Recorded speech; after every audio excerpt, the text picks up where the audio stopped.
it may be late autumn coming on to winter, and the temperature may be about 3 degrees at the moment, but there are still things happily growing on our allotment. One of them is our sprouts. Now, it's a love or hate with sprouts, but as I've got older in years, I've actually started to really enjoy sprouts, especially shredded with a little bit of bacon, maybe a few cranberries and fried up. Absolutely gorgeous. So you can see from these sprouts, they've had a hard time and they really do need to be de-leafed of all their old, dying, decaying leaves. Now you can see here that these have been absolutely decimated by whitefly. Now we had it quite bad later in the season this year.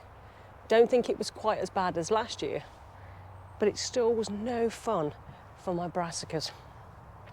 Now we do the spray water trick, spray them off, and we try a little bit of washing up liquid in the spray, either a bit of garlic water, things like that. But to be honest, we found that we just have to keep removing dead, decaying leaves or giving it a really good spray down at least every day for a while to actually reduce those numbers.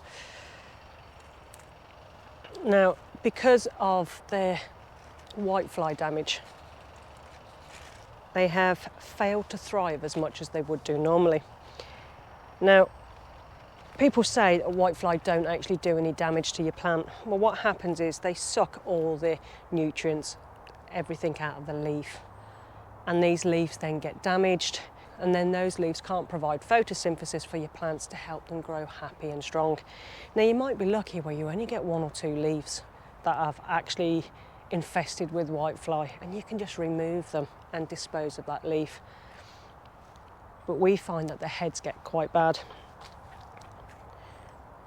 Now these ones, we've definitely had healthier sprouts, and I can't remember the name of these particular ones, but I'll put it here.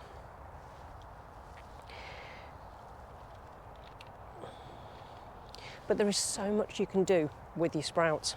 Now the leaves are actually edible. If you've got some really nice healthy leaves on your sprout plants, you can actually eat them like a cabbage. There is also a large sprout on the top, which you can also eat.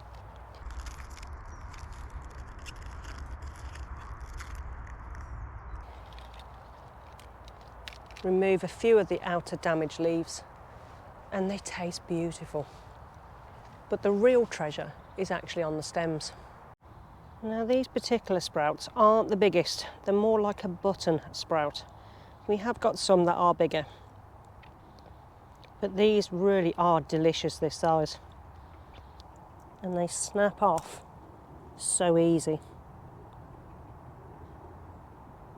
Now the great thing about sprouts is that you don't have to rush to harvest them.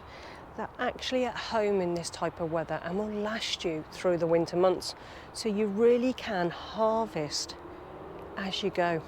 It's not like some of the other things that you may grow on your allotment. Once you get to a certain size, you have to harvest it before it bolts and goes nasty. With sprouts, it really is a case of, oh, I fancy sprouts tonight, let's go and harvest them. Now these will happily stay outside all winter long, and they will tolerate a really, really low freeze. And in fact, getting frost on your sprouts will actually sweeten them, making them even more delicious. They're easy to care for. You just remove the dead leaves as you go along. They're really easy to sow and to get to grow in the first place earlier in the season. They don't take much care. They don't need much faff, just tidying up as you go.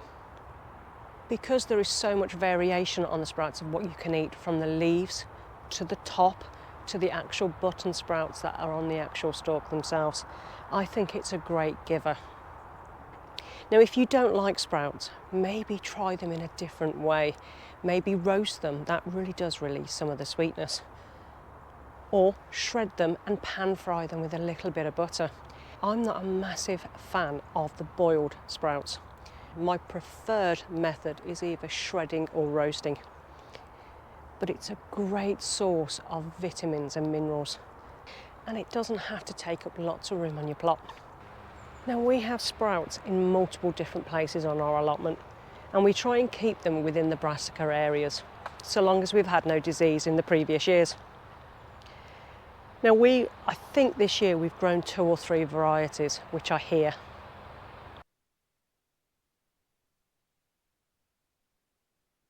Now the Evesham that we've grown is actually, they've all blown. They're not as good, where all the others have been absolutely fine. So I don't think we'll do the Evesham next year, or maybe we'll change how we grow it slightly.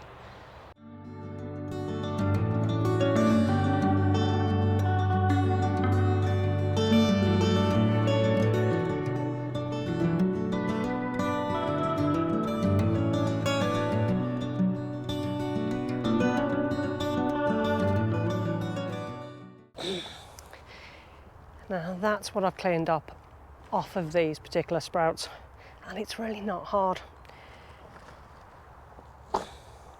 That's what I love about sprouts, is how easy they are to grow and look after, and to even harvest. Now I'm happy to leave these for a little bit longer because, again, I don't need any sprouts at the moment, but come over the next few months I can just come down, pick a few, just enough for something for dinner, and that's as simple as that. Having a vegetable that you can actually store outside on the plant over winter is fantastic, and saves so much time and energy prepping them at home to store. But if you've never grown sprouts before, give them a try in the spring. There are so many different ways to cook sprouts that you'll probably be surprised if you experiment a little bit whether you actually like sprouts or not. Make sure it's good, fertile soil, a bit of extra chicken manure pellets or anything like that, and they'll be happy in that ground. When you're planting, you can either sow direct, but we sow in plug sets, and then we make sure that we firmly put them into the ground using the heel of our foot to make sure that they really are hard in that ground. But give your sprouts a go. But if you are already growing your sprouts, what are you growing?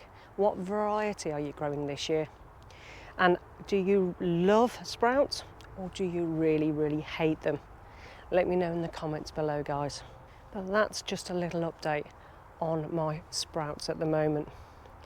But obviously at this time of year, we're still very, very busy, and there's still a lot on the allotment to harvest.